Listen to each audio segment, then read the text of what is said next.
প্রিয় বন্ধুরা, আমরা আছি ব্রাহ্মণবাড়িয়ার অবকাশে।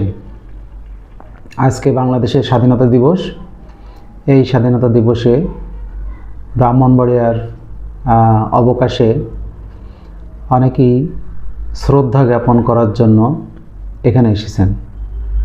প্রতি বছরই এখানে লাখ লাখ মানুষ, ছাত্র, নবীন, প্রবীণ, বৃদ্ধ, বয়োজ্যেষ্ঠ সকলেই এখানে আসেন এই স্বাধীনতা দিবসে এসে আপনার শহীদদের স্মরণে শ্রদ্ধা জ্ঞাপন করেন।